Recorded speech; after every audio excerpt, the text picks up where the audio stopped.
السلام عليكم ورحمة الله وبركاته. الحمد لله نحمده ونستعينه ونستغفره ونعوذ بالله من شرور أنفسنا ومن سيئات أعمالنا. من يهده الله فلا مضل له ومن يضلل فلا هادي له. ونشهد أن لا إله إلا الله وحده لا شريك له ونشهد أن سيدنا ومولانا محمدا عبده ورسوله. اللهم صل على سيدنا مولانا محمد طب القلوب ودوائها وعافية الأبدان وشفائها ونور الأبصار وضيائها وعلى آله وصحبه وسلم.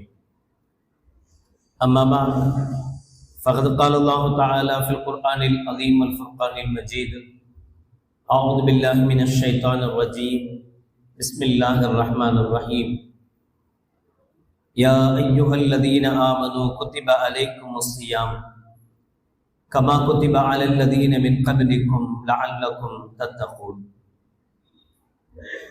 قال النبي صلى الله عليه وسلم: يا أيها الناس قد أظلكم شهر عظيم مبارك، أو كما قال عليه الصلاة والسلام. صدق الله العظيم وصدق رسوله النبي الكريم. سبحانك لا علم لنا إلا ما علمتنا إنك أنت العليم الحكيم. رب اشرح لي صدري ويسر لي أمري واحلل عقدة من لساني يفقهوا قولي. إن أريد إلا الإصلاح ما استطعت وما توفيقي إلا بالله. புகழ் அனைத்தும் அல்லாஹ் ஒருவனுக்கே உரித்தாகட்டுமாக. சலாத் என்னும் கருணையும் சலாம் என்னும் ஈடேற்றமும் ஈருலக சர்தார் எம்பெருமானார் ரசூலே கரீம் ஸல்லல்லாஹு அலைஹி வஸல்லம் அவர்கள் மீதும், அவர்களுடைய அடிச்சுவடுகளை கடுகளவும் பிசகாது வாழ்ந்து வந்த உத்தம சத்திய சஹாபாக்கள், தாபிகீன்கள், தபா தாபிகீன்கள், நபிமார்கள், வலிமார்கள், ஷஹீதுகள் மற்றும் நம் அனைவர்கள் மீதும் ஏனைய இஸ்லாமியர்கள் மீதும் என்றென்றும் நிலவட்டுமாக. ஆமீன். பேரன்பிற்கும் பெரும் மதிப்பிற்கும் உரிய பெரியோர்களே, அல்லாஹ்வின் நல்லடியார்களே, அல்லாஹ் ஜல்ல ஷானஹு வ தஆலாவின் பெரும் கிருபையினால் ஒரு சில தினங்களில் ரமலானை முன்னோக்கி அமர்ந்திருக்கிறோம். உலகம் முழுக்க இருக்கக்கூடிய கோடான கோடி மக்கள் எந்த விதமான பிரதிபலனையும் எதிர்பார்க்காமல், யாருக்காக வேண்டியும் யாருடைய புகழுக்காக வேண்டியும் இல்லாமல் அல்லாஹுக்காக வேண்டி மட்டும் நோக்கிற புனிதமான நோன்பை எதிர்நோக்கி இருக்கிறோம். அதனால் தான் அல்லாஹ் ஜல்ல ஷானஹு வ தஆலா மற்ற அமல்கள் குறித்து சொல்லுகிற போது அவைகளுக்கு நான் கூலி கொடுக்கிறேன் என்கிற அல்லாஹ், நோன்பு குறித்து சொல்லும் போது நோன்புக்கு நான் கூலி ஆகிறேன் என்கிறார். இது பிறருக்காக வேண்டி, அடுத்தவர்களுக்காக வேண்டி, பிறருடைய பாராட்டை எதிர்நோக்கி அடுத்தவர்கள் நம்மை புகழ வேண்டும் என்பதற்காக நோன்பை நோக்க முடியாது. எனவேதான் யா அய்யுஹல்லதீன ஆமனூ குத்திப அலைக்குமுஸ் ஸியாம் கமா குத்திப அலல்லதீன மின் கப்லிக்கும் லஅல்லக்கும் தத்தகூன். உங்களுக்கு முன்னிருந்த வேதக்காரர்கள் மீது நோன்பு விதியாக்கப்பட்டிருந்தது போல உங்கள் மீதும் நோன்பு கடமையாக்கப்படுகிறது என்று சொல்கிற அல்லாஹ், அது ஏன் என்று கேள்விக்கு பதிலளிக்கும் போது லஅல்லக்கும் தத்தகூன், நீங்கள் முத்தகியாக இறையச்சம் உடையவர்களாக மாறுவதற்காக என்பான். மற்ற எந்த அமலிலும் கிடைக்காத தக்வா, இறையச்சம் நோன்பில் கிடைக்கிறது. எனவேதான் நோன்பு அவ்வளவு முக்கியத்துவம் வாய்ந்ததாக இருக்கிறது. கண்மணி நாயகம் ரசூலுல்லாஹி ஸல்லல்லாஹு அலைஹி வஸல்லம் அவர்கள் நோன்புக்கு முன்பிருந்து ஷாபானுடைய இறுதி ஜும்ஆவில் நபிகள் நாயகம் ஸல்லல்லாஹு அலைஹி வஸல்லம் அவர்கள் சொன்ன வார்த்தை, யா அய்யுஹன் நாஸ் கத் அலல்லக்கும் ஷஹ்ருன் அதீமுன் முபாரக். உங்களை எதிர்நோக்கி பரக்கத் பொருந்திய மகத்துவம் வாய்ந்த ஒரு மாதம் வரவிருக்கிறது என்று அறிவிப்பு செய்தார்கள் மக்களுக்கு. சஹாபாக்களுக்கு சொல்லும் போது ஷஹ்ருல் அதீமும் முபாரக், அது சாதாரண நாட்களை போல கடந்து போகிற ஒரு நாள் அல்ல, ஒரு மாதம் அல்ல, அது பரக்கத் பொருந்திய மாதம், அது அல்லாஹ்விடத்தில் கண்ணியம் நிறைந்த மாதம் என்பதை நபிகள் நாயகம் ரசூலுல்லாஹி ஸல்லல்லாஹு அலைஹி வஸல்லம் அவர்கள் சுட்டிக்காட்டினார். அந்த மாதத்தில் ஒரு சுன்னத்தை நிறைவேற்றுவது மற்ற மாதங்களில் ஒரு ஃபர்தை நிறைவேற்றியதற்கு என்ன கூலி கிடைக்குமோ அந்த கூலியை பெற்றுத்தரும். அந்த மாதத்தில் ஒரே ஒரு கடமையை ஃபர்தை நிறைவேற்றுவது மற்ற மாதங்களில் செய்யப்படுகிற 70 ஃபர்துகளுக்கு நிகரானது என்றெல்லாம் நபிகள் நாயகம் ரசூலுல்லாஹி ஸல்லல்லாஹு அலைஹி வஸல்லம் அவர்கள் அந்த மாதம் குறித்து, ரமலான் குறித்து மிகவும் விசேஷமாக நமக்கு ஸல்லல்லாஹு அலைஹி வஸல்லம் அவர்கள் சொல்லித் தருவார்கள். எல்லா மக்களுக்கும், பெரியவர்கள், சிறியவர்கள், நோயாளிகள், நலம் பெற்றவர்கள் என்கிற எந்த பாகுபாடும் இல்லாமல் எல்லோருக்கும் சந்தோஷத்தை தருகிற பரக்கத் பொருந்திய மாதமாக, சிறந்த மாதமாக ரமலானை அல்லாஹ் ஜல்ல ஷானஹு வ தஆலா அமைத்து தருகிறான். அபூ ஹுரைரா ரலியல்லாஹு தஆலா அவர்கள் அறிவிக்கிற ஹதீஸில் சொல்வார்கள், நபிகள் நாயகம் ரசூலுல்லாஹி ஸல்லல்லாஹு அலைஹி வஸல்லம் அவர்கள் சொன்னதாக, இதா கான அவ்வலு லைலத்தின் மின் ஷஹ்ரி ரமலான், ரமலான் மாதத்தினுடைய முதலாவது நாள் வந்துவிட்டால், சுஃபிதத்தி ஷயாத்தீன் லிமரதத்தில் ஜின், ஷைத்தான்களை எல்லாம் அல்லாஹ் ஜல்ல ஷானஹு வ தஆலா விலங்கிடுகிறான். வகுல்லிகத் அபுவாபுன் நார், நரகத்தினுடைய எல்லா வாசல்களும் வாயில்களும் அடைக்கப்படுகிறது.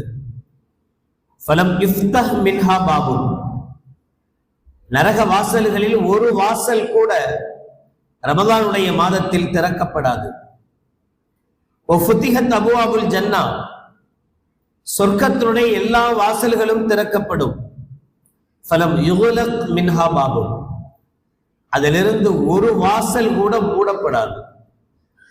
வைனாதா முனாதின், ஒரு அழைப்பாளரை கொண்டு அல்லாஹ் ஜல்ல ஷானஹு வ தஆலா அழைக்கச் செய்வான், யா பாகியல் கைர் இக்பில், நலவை தேடக்கூடியவர்களே, நல்லது செய்யக்கூடியவர்களே முன்வாருங்கள், அதிகம் நல்ல காரியங்களை செய்யுங்கள்.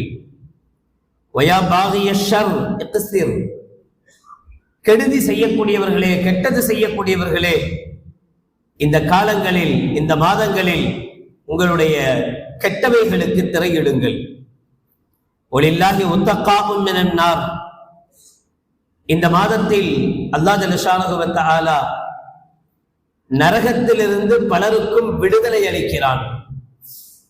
வதாலிக குல்ல லைலா, இப்படி அல்லாஹ் ஜல்ல ஷானஹு வ தஆலா ஒரு மலக்கை விட்டு, ஒரு மலக்கின் மூலமாக அறிவிப்பு செய்கிறான்.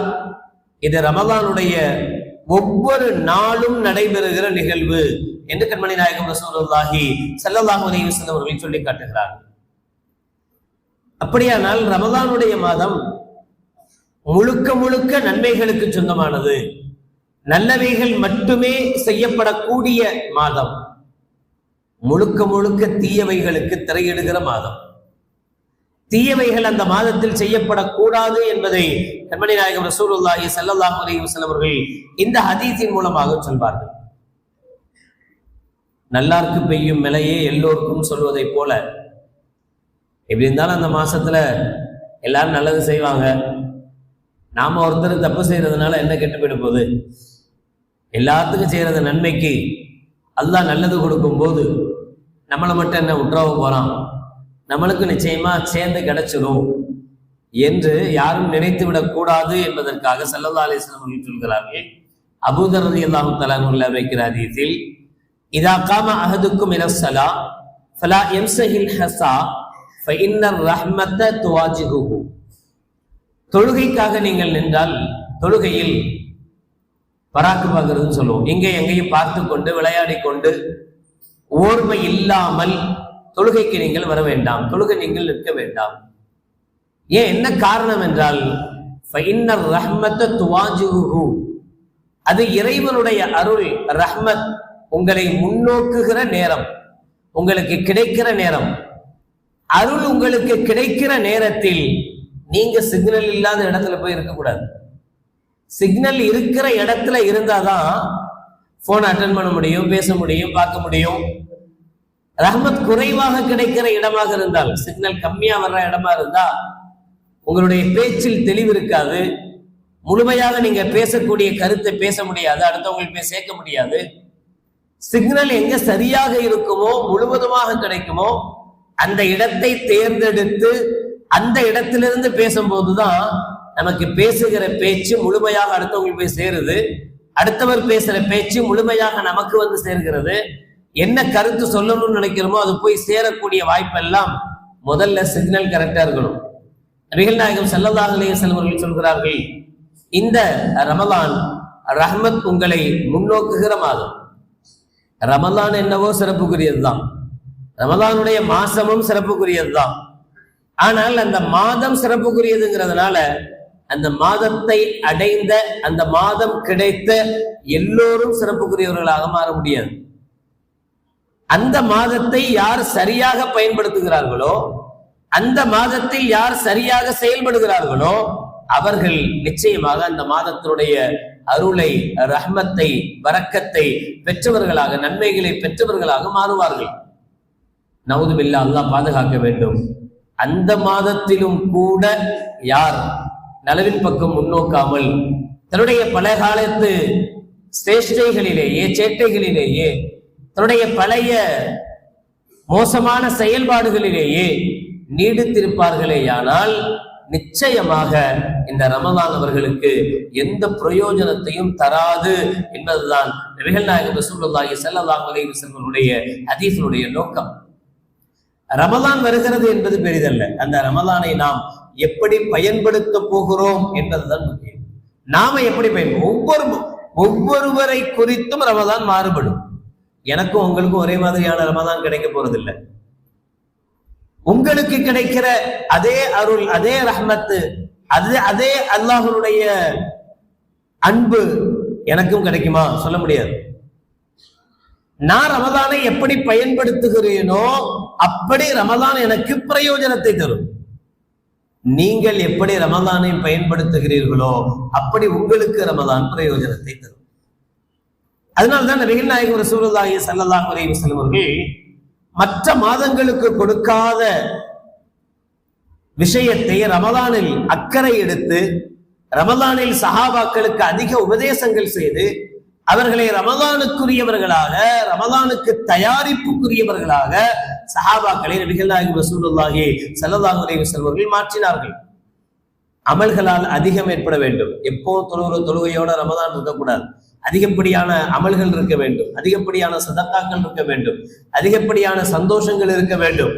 அனைத்தையும், அனைத்து விதமான அல்லாஹ்வுக்கு பிடித்தமான எல்லாவற்றையும் அதிகம் செய்கிற நாளாக ரமலான் மாற வேண்டும். அப்படி மாறினால் அந்த ரமலான் நமக்கு பிரயோஜனமான ரமலானாக அமையுமே தவிர, எல்லோருக்கும் ரமலான் வந்தது, ரமலான் பிரயோஜனமானதுதான், கடை 10 முதல் 10ல ரஹ்மத் கிடைச்சிரும், நடு 10ல மக்ஃபிரத் கிடைச்சிரும், இறுதி 10ல தக்காவும் மினன்னார், நரக விடுதலை கிடைச்சிரும். இல்ல,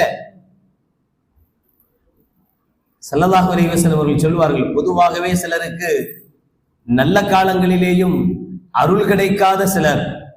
பராத்தினுடைய நிகழ்வில் 6 பேருடைய வரிசையை ஸல்லல்லாஹு அலைஹி வஸல்லம் அவர்கள் சொன்னார்கள்.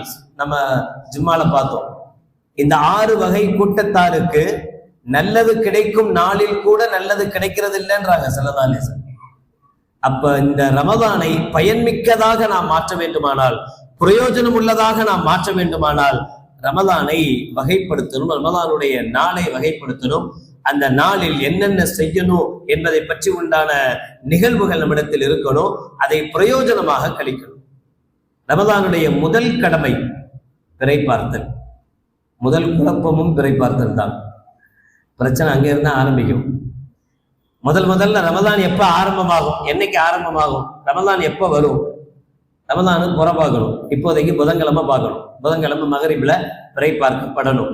பிறை தெரிந்தால் புதன்கிழமையிலிருந்து ரமதான் ஆரம்பமாகும். பிற தெரியலைன்னா வியாழக்கிழமையிலிருந்து ரமதான் ஆரம்பமாகும். சரி, பிறை யார் பார்க்கறது? எல்லாரும் தான் பார்க்கணும். யாரெல்லாம் லா இலாஹ இல்லல்லாஹ் முஹம்மது ரசூலுல்லாஹ் கலிமா சொல்லி முஸ்லிமா வாழ்ந்து கொண்டு இருக்கிறோமோ எல்லோருக்கும் பார்க்க வேண்டிய கடமை இருக்கு. அது தெரிந்த போது நமக்கு தெரிந்தால் அதை உரிய மஹல்லால தெரிஞ்சா மஹல்லாருடைய இமாமுக்கு சொல்லி நிர்வாகத்துக்கு சொல்லி அந்த குறைந்தபட்சம் ஒரு 4 பேராவது அந்த பிறையை பார்த்து சாட்சி சொல்லி இதெல்லாம் நடந்தா பிரச்சனை இல்லாம பிற தெரியும்.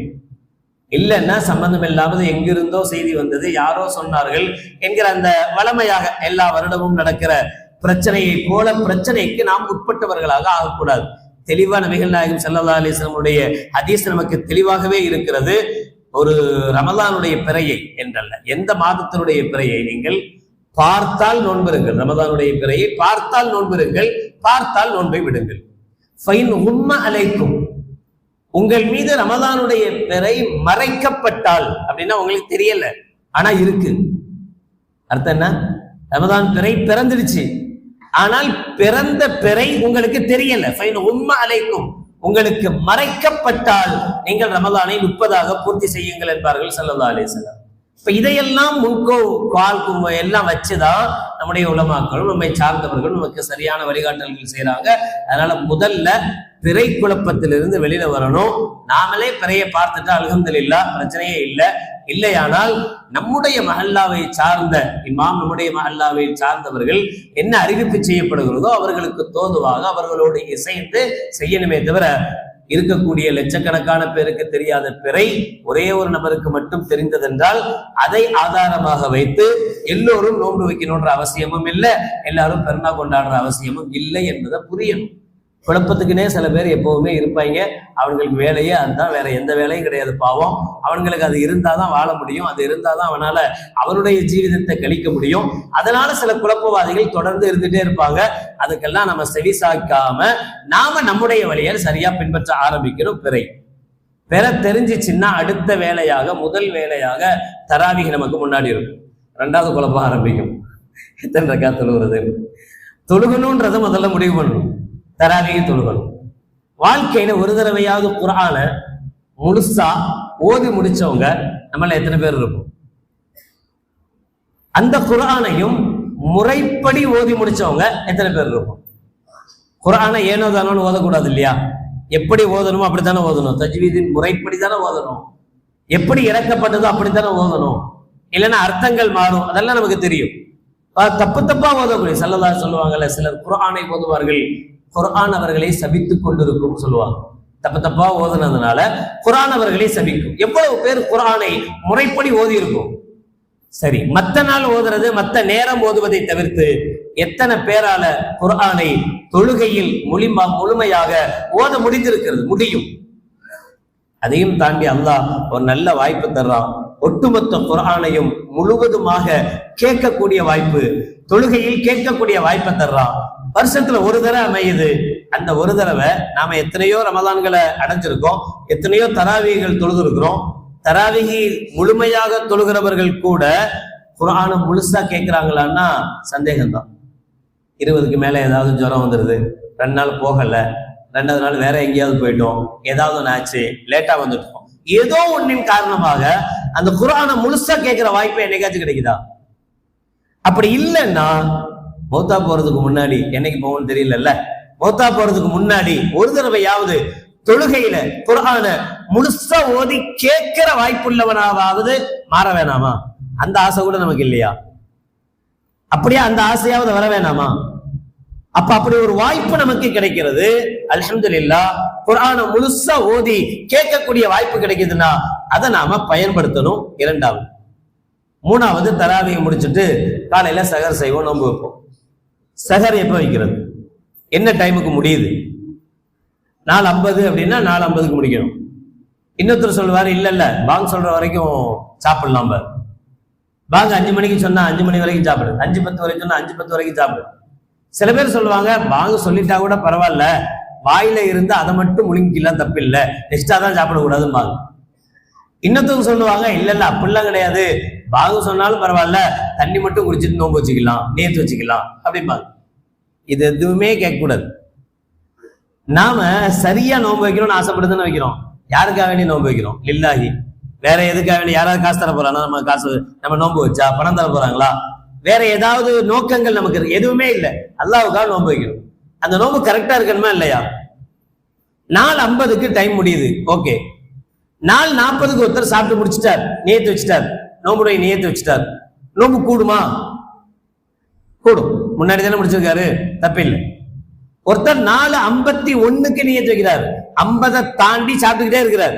4:50 சகர் முடிஞ்சு போச்சு. 50 முடிஞ்ச பின்னாடியும் சாப்பிடுறார். 4:51 தான் நியத்து வைக்கிறார். இவருடைய நோன்பு கூடுமா? 12 மணி நேரம் இவர் பட்னியா இருக்க போறாரு. 13 மணி நேரங்கள் பட்னியா இருக்க போறாரு. இந்த பட்னியா இருக்கிறதுனால இவருக்கு ஏதாவது பிரயோஜனம் இருக்கா? 5 பைசாக்கு பிரயோஜனம் கிடையாது. இவருடைய நோன்பு கூடாது. ஏன் நோன்பு கூடாம போச்சு? எந்த வக்தில முடிக்கணுமோ அதை தாண்டியும் சாப்பிட்டு இருக்கிறாரு. அதை தாண்டி சாப்பிட்டா நோன்பு கூடாது, எல்லாத்துக்கும் தெரிஞ்ச விஷயம்.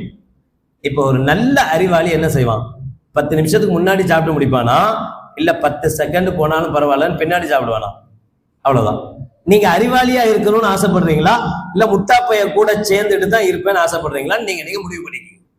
அறிவாளியா இருக்கணும்னு ஆசைப்பட்டா முன்னாடியே முடிச்சுட்டு அல்ஹம்துலில்லாஹ் சந்தோஷமா, என் நோன்பு நல்ல நோன்பு, நான் முழுசா நோன்பு வச்சவன் அப்படின்ற நிம்மதியோட நோன்பு தொடங்க. இல்ல முட்டாப்பையங்களோட சேர்ந்துக்கிட்டு நீங்களும் சேர்ந்து என்ன செஞ்சிருங்க, பரவாயில்ல இன்னும் 2 நிமிஷம் இருக்கு, இன்னும் 4 நிமிஷம் இருக்கு, அப்படியே எவ்வளவு பின்னாடி போகணுமோ பின்னாடி போய் தேவைப்பட்டா லுஹருக்கு பின்னாடி கூட கொஞ்சம் சாப்பிட்டுட்டு மெல்ல மெல்லமா பிரியாணி சாப்பிட்டு கூட நோன்பு வைங்க. பின்னாடி ஒரு கூட்டம் வரும், அப்படின்னு சொல்றதுக்கு ஒரு கூட்டம் வரும். ஸல்லல்லாஹு சொல்லியிருக்கிறாங்க, லுஹர் வரைக்கும் நியத்து வைக்கலாண்டு. நியத்து தான் வைக்க சொன்னாங்க, சோர்ச்சிங்க சொல்லல. அதனால பரவாயில்ல கொஞ்சோண்டு சாப்பிட்டுட்டு நியத்து வைக்கலாம் இப்படி சொன்னாலும் அதை கேட்டு ஆடுற ஒரு கூட்டம் இருக்கு. அதனால சஹருடைய நேரம்னு நமக்கு என்ன டைம் பிக்ஸ் பண்றாங்களோ, யார் பிக்ஸ் பண்றாங்களோ அதுல எது குறைந்தபட்ச அளவா இருக்கோ அதை எடுங்க. அதுக்கு முன்னாடி 10 நிமிஷத்துக்கு முன்னாடி முடிச்சிருங்க. அதுக்கு முன்னாடி 10 நிமிஷத்துக்கு முன்னாடி முடிச்சிருங்க. நல்ல வாய்ப்பு நமக்கு கிடைச்சிருக்கு. ரமதானுடைய காலங்கள்ல ஃபஜ்ர் மிஸ் ஆகாது. மற்ற நாள்லயாவது எப்படியாவது தூங்கிடுவோம், கொண்டுருவோம், ஏதாவது ஒன்று ஆயிடும். ஆனா ரமதான்ல தஹஜ்ஜுதே மிஸ் ஆகாது, ஃபஜ்ர் கம்பல்சரி கிடைச்சிரும், சாப்பிட்டுருவோம். தஹஜ்ஜுதுக்கும் வாய்ப்பு இருக்கு, அதை தாண்டி ஃபஜ்ருக்கு கண்டிப்பாக வாய்ப்பு இருக்கு. எப்ப நோன்பு வச்சு முடிச்சோமோ, சஹர் முடிச்ச கையோட பள்ளியாசலுக்கு வந்துடும். பரவாயில்ல பாங் சொல்லட்டும், அது வரைக்கும் கொஞ்ச நேரம் படுத்து எந்திப்போம். சஹர் வக்து முடியும், அதுக்கு பின்னாடி பாங்க ஒரு 10 நிமிஷம் 20 நிமிஷம் கழிச்சு சொல்லுவாங்க. அப்புறம் ஒரு 10 நிமிஷம் 20 நிமிஷம் கழிச்சுதான் இக்காமத் சொல்லுவாங்க. ஆக அதுக்கு இடையில ஒரு அரை மணி நேரம் நம்ம எல்லாமே கணக்கு பார்த்தானே, எல்லாத்தையும் பிளான் பண்ணி பார்த்து 30 நிமிஷம் இருக்கு, 40 நிமிஷம் இருக்கு, அதுல நம்ம 25 நிமிஷம் தூங்கி எந்திரிச்சு உதவு செஞ்சுட்டு போனா கரெக்டா இருக்கும் அப்படின்னு நினைச்சு படுத்தா 10 மணிக்கு தான் முழிப்போம், ஃபஜ்ர் கிடைக்காது. அதனால சஹருக்கு அப்புறம் படுக்கணும்னு நினைக்க கூடாது. சஹர் வச்சு முடிச்சுட்டோமா, நியத் வச்சுட்டோமா, நேர பள்ளியாசலுக்கு வந்துடணும். நல்ல வாய்ப்பு இருக்கு. ஃபஜ்ர் பாங்கு சொல்ற வரைக்கும் தஹஜ்ஜுது தொழுவலாம். சில பேர் இப்படி நினைப்போம், நம்ம சஹருக்கு முன்னாடி தஹஜ்ஜுத் தொழுதுட்டு சஹர் செஞ்சிடணும். ரைட், அல்ஹம்துலில்லாஹ் சஹர் செஞ்சிட்டோம், சஹருடைய வக்து முடிஞ்சிருச்சு. அதுக்கு பின்னாடி 20 நிமிஷம், கிட்டத்தட்ட 15 நிமிஷம் 20 நிமிஷத்துக்கு அப்புறம் தான் பாங்க சொல்லுவாங்க. அந்த 15-20 நிமிஷம் வரைக்கும் தஹஜ்ஜுடைய டைம் இருக்கு, தாராளமா தொழுவலாம், பிரச்சனை இல்லை. அப்ப சாப்பிட்ட பிறகு சஹர் வச்ச பிறகு கூட தஹஜ்ஜுதுக்கு டைம் இருக்கு, தாராளமா தொழுவலாம். வீட்லயே தொழுதுட்டு பாங்க சொல்லணும், உடனே என்ன செஞ்சிடலாம், பள்ளியாசலுக்கு வரலாம். பக்கத்துல பள்ளி இருக்கு, நேரடியா பள்ளிக்கு வந்து பாங்க சொல்ற வரைக்கும் டைம் இருக்கு, தாராளமா தொழுவலாம். நம்ம தக்பீர் கட்டிட்டோம் தஹஜ்ஜுதுக்காக, தஹஜ்ஜுது தக்பீர் கட்டி ஒரு ரக்காத் தான் தொழுது இருக்கிறோம். 2வது ரக்காத் தக்பீர் கட்டுறோம், அதுக்குள்ள முஅத்தின் பாங்க சொல்லிட்டாரு. இப்ப என்ன பண்றது, ஒரு ரக்காத்தை விட்டுறதா? தேவையில்லை. பாங்கு சொன்னாலும் பரவாயில்ல, 2வது ரக்காத்தை முழுசா முடிக்கலாம், தஹஜ்ஜுடைய கூலி கிடைச்சிரும், 2 ரக்காத்தும் தஹஜ்ஜுதாவே மாறிடும். எவ்வளவு சலுகைகள் தந்திருக்கு தெரியுமா மார்க்க நமக்கு. அப்ப இவ்வளவு வாய்ப்புகள் இருக்கு. அந்த தஹஜ்ஜுதை நிறைவேற்றணும். தஹஜ்ஜுதுக்கு பின்னாடி ஃபஜ்ருடைய தொழுகையை நிச்சயமா மிஸ் பண்ணாம ஃபஜ்ருடைய தொழுகையை நிறைவேற்றணும். குர்ஆன் இறங்கிய மாதம், குர்ஆன் கேட்கிற மாதம், அதிகமாக இந்த மாதங்களில் குர்ஆனை கேட்கணும், அதிகமாக குர்ஆன் ஓதக்கூடிய பழக்கத்தை கொண்டு வரணும். குறைந்தபட்சம் ஒவ்வொரு வக்துக்கு ஒரு 4 பக்கம்னு ஓதுனா கூட கரெக்டா 30 நாளைக்குள்ள, ஒரு மாசத்துக்குள்ள குர்ஆனை முழுசாக முடிக்க முடியும். நம்முடைய மஹல்லாவை பொறுத்தவரை அல்ஹம்துலில்லாஹ் துஹருக்கு பிறகு கூட ஹிஸ்புல் குர்ஆன், இந்த ஹிஸ்புல் குர்ஆனை எதுக்கு வச்சிருக்கு அப்படின்னு சொன்னா, குர்ஆன் ஓத தெரிந்தும் கூட முறைப்படி ஓதாதவங்க இருப்பாங்க. குர்ஆன் ஓத கட கட கட அலமதுலில்லாஹ் மாலிகி யௌமி இய்யாக அப்படிம்பாங்க. அது பிரயோஜனம் இல்லாத ரஹ்மான். அப்ப அதை முறைப்படி ஓதணும். அந்த முறைப்படி கற்றுக் கொடுப்பதற்காக ஹிஸ்புல் குர்ஆன் ஒண்ணு லுஹருக்கு பிறகு ஒவ்வொரு ஆண்டும் ரமதானுடைய மாசத்துல ஏற்பாடு செய்யறோம். யார் உட்காருவாங்கன்னா அந்த 10 பேர், எப்பவும் வருஷம் வருஷம் உட்கார்றது 4 பேர், அந்த பிள்ளைங்க அவங்கதான் உட்கார்றாங்களே தவிர மற்றவங்க எல்லாம் எனக்கு இதுக்கு என்ன சம்பந்தம்ங்கிற மாதிரி லுஹர் தொழுதமா அடுத்து தூங்குவாங்களே தவிர உட்கார மாட்டாங்க, கேட்க கூட மாட்டாங்க. காது கொடுத்து என்ன ஓதுறாரு இவர், ஓதுறது இவர் திருத்தி கொடுக்குறாரு, நாமளும் இதே மாதிரிதான் ஓதுறோமா, நம்மள்ட்ட இந்த பிரச்சனை இருக்கா, நமக்கு குர்ஆன் ஓத வேண்டிய கடமை இருக்குதானே, நம்மளும் குர்ஆன் தான் ஓதணும். ஏன் அந்த ஆசை யாருக்குமே வரமாட்டேங்குது? முன் வந்து நாமளா ஒரு ஏற்பாடு செஞ்சு வாங்க குர்ஆன் ஓதுவோம் கத்துக்குவோம் டைம் எல்லாம் கொடுத்து வந்தாலும் அதை கற்றுக்கணும்ன்ற ஆசை கூட நமக்கு வரமாட்டேங்குதே. அந்த 5 பேர் அந்த 10 பேருக்கு மட்டும் தான் கடமையா, அவங்க மட்டும் தான் ஓதணுமா ஹிஸ்புல் குர்ஆன்ங்கிறது? அப்படி நினைக்காதீங்க தயவு செய்து. எல்லாருமே உட்காரணும்னு நினைங்க. நாம எல்லாமே உட்காரணும். உட்கார்ந்து நம்ம ஓதக்கூடியதை நம்ம முறைப்படுத்தணும், முறைப்படி ஓதணும் என்பதற்காக முயற்சி செய்யுங்க. அது பிறகு நோன்பு திறக்கிற நேரம், நோன்பு திறக்கிற நேரத்துல இதே பிரச்சனை. 4 நிமிஷத்துக்கு முன்னாடி ஒருத்தர் நோன்பு திறப்பான், 5 நிமிஷத்துக்கு முன்னாடி ஒருத்தர் நோன்பு திறப்பாரு. அப்படி நோன்பு திறக்கிறது தான் நான் சில சமயங்கள்ல பள்ளிவாசல்ல அறிவிப்பு செய்ய வேண்டிய கடமைக்கு கஷ்டமா, அப்படி அறிவிப்பு செய்யறது நமக்கு கஷ்டமாவே இருக்கு. இன்னும் பாங்கு துவா ஓதிட்டு இருப்போம், இன்னும் நியத் சொல்லி கொடுத்துருக்க மாட்டோம். நியத் சொல்லி கொடுத்த பிறகுதான் எல்லாம் நோன்பு திறக்க போறாங்க. ஆனா ஒரு சிலர் வேணுக்குன்னு 5 நிமிஷத்துக்கு முன்னாடி 6 நிமிஷத்துக்கு முன்னாடி எல்லாம் உட்கார்ந்துருப்பாங்க, இவன் மட்டும் பேரிச்ச பழத்தையும் கஞ்சியும் குடிச்சிட்டு இருப்பாங்க. அப்படி குடிக்கணும்னு உங்களுக்கு ஆசையா இருந்தா முன்னாடியே நோன்பு திறக்கணும்னா தாராளமா உங்க வீட்டுல உட்காந்து 10 நிமிஷத்துக்கு முன்னாடி கூட நோன்பு திறங்க, அசர் தொழுதுட்டு கூட நோன்பு திறந்துக்குங்க. யாரும் உங்க கையை பிடிச்சி நிப்பாட்ட போறது இல்லை, யாரும் உங்களை கேட்க போறது இல்லை. ஆனா ஒரு சபைக்கு வந்தா, ஒரு மஜ்லிஸுக்கு வந்தா, ஒரு பள்ளிக்கு வந்தா, அந்த பள்ளியில அந்த மஜ்லிஸ்ல எல்லாரும் எந்த நேரத்துல நோன்பு திறக்கிறாங்களோ அப்பதான் நீங்களும் திறக்கணுமே தவிர உங்களுக்கு மட்டும் தனிச்சட்டம் போடக்கூடாது.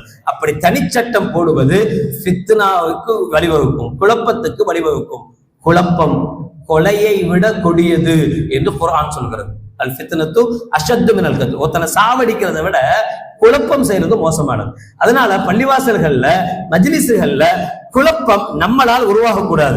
நமக்கு பிடிக்கல, நம்ம இது இவங்களுக்கு பிடிக்கல, இவங்க செய்யறது தப்பு, நான் தான் சரி, அல்ஹம்துலில்லாஹ் உன் சரியை உன்னோட வச்சுக்க, உன் சரியை உன் வீட்டோட வச்சுக்க.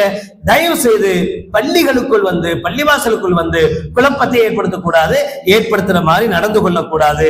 இதுலயும் அதே விஷயம்தான். 2 நிமிஷம் லேட்டா திறந்தா தப்பு கிடையாது, மார்க்கம் ஒன்றும் தப்பு சொல்லல. ஆனா 1 செகண்ட் முன்னாடி திறந்தா கூட நோம்பு இல்லாம போயிடும், நோம்பு கூடாம போயிடும். அதனால கம்பல்சரி 2 நிமிஷம் தள்ளி போனாலும் பரவாயில்ல, முன்னாடியே திறக்கணும்னு நினைக்க கூடாது. நோம்பு அந்த நேரத்தில் தான் நோம்பு திறக்கணும்.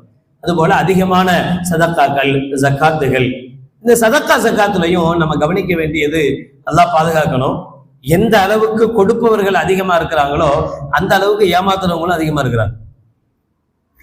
ஃபித்ராவுல சர்வசாதாரணமாக இஸ்லாமியர்களுக்கு முஸ்லிம்களுக்கு தான் கொடுக்கணும். நம்ம என்னதான் கஷ்டப்பட்டு போனாலும் புர்காவை போட்டுக்கிட்டு இதை போட்டுக்கிட்டு எப்படியாவது வந்து நம்மளை ஏமாத்தி 4 பேர் வாங்கி போயிடுறாங்க.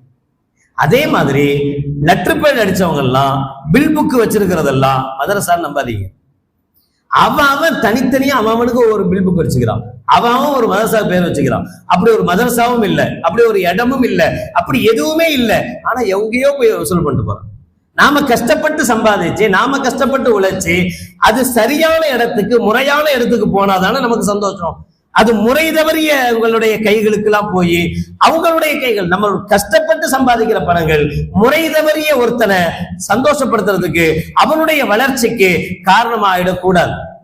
யாரோ வர்றாங்க, நம்ம கடை வச்சிருக்கிறோம், டெய்லி ஏழைகள் வர்றாங்க, ஏதோ நம்மளால முடிஞ்சதை சாப்பாட்டுக்குன்னு கொடுக்குறோம், அது பிரச்சனை இல்லை, அது கொடுத்துட்டு போங்க, யாருக்கு வேணாலும் கொடுக்கலாம், தப்பு இல்லை. ஆனா நம்முடைய ஜக்காத் பணத்தை முஸ்லிம்களுக்கு தான் கொடுக்கணும் என்று இருக்கக்கூடிய ஜக்காத் பணத்தை கம்பல்சரி இஸ்லாமியர்களா முஸ்லிம்களா நாம யாருக்கு கொடுக்கிறோம், தகுதி உள்ளவர்களா? இப்ப கூட ஒருத்தர் போன் பண்ணி கேட்டார், இந்த ஜும்மாவுக்கு முன்னாடி, அவர் ரொம்ப கடன்ல இருக்கிறாரு, அவனுக்கு நான் ஜக்காத் கொடுக்கலாமா அப்படின்னு கேட்கிறாரு. கடன்ல இருக்கிறாருங்கிறது ஜக்காத் கொடுக்கறதுக்கு அடையாளம் கிடையாது. அம்பானிக்கு கடன் இல்லையா, அதானிக்கு கடன் இல்லையா? எல்லாத்துக்கும் யார் ஜக்காத் கொடுக்குறாங்களோ அவங்களுக்கும் கடன் இருக்கு. கடன் இல்லாத யாராச்சும் இருக்கிறோமா? கடன் இருக்கு. அப்ப கடன் இருக்குங்கிறது ஜக்காத்தை வாங்குறதுக்கு உண்டான தகுதி கிடையாது. ஜக்காத் யாருக்கு கொடுக்கணும்னா 612 கிராம் வெள்ளியினுடைய ரேட்டு 30,000 ரூபாய் 40,000 ரூபாய் பணம் 1 வருஷ காலங்கள் ஒருவருடைய சேமிப்பில் இருக்கக்கூடாது. 11 பவுன் நகை 1 வருஷ சேமிப்பில் அவங்ககிட்ட இருக்கக்கூடாது. இப்படி இல்லாதவங்களை பார்த்துதான் ஜக்காத்து கொடுக்கணுமே தவிர, ஒருத்தர் சொந்த வீடு வச்சிருக்கிறாரு, சொந்த கார் வச்சிருக்கிறாரு, எல்லாமே நல்லா இருக்கு, நல்லா தான் இருக்கிறாரு, ஆனா அவரு போன வருஷம் உள்ள கடன் இன்னும் முடியும், சாவுற வரைக்கும் நம்ம கடன் போறது இல்லை, எல்லாத்துக்கும் மூத்து வரைக்கும் கடன் வச்சுக்கிட்டே தான் இருக்கணும். இல்லாதான் பாதுகாக்கணும்.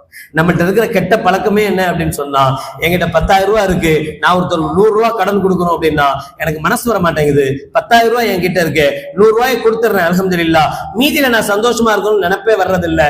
எனக்கு என்ன ஆசைன்னா 10,000 ரூபாய் நான் ரொட்டேட் விடுவேன், ரொட்டேட்ல விட்டு இன்னும் கொஞ்சம் சம்பாதிப்பேன். அப்ப இவருக்கு 100 ரூபாயை இப்ப கொடுக்க வேண்டிய அவசியம் இல்ல, இப்ப 10 ரூபாய் கொடுக்கலாம், அப்புறம் 10 ரூபாய் கொடுக்கலாம்.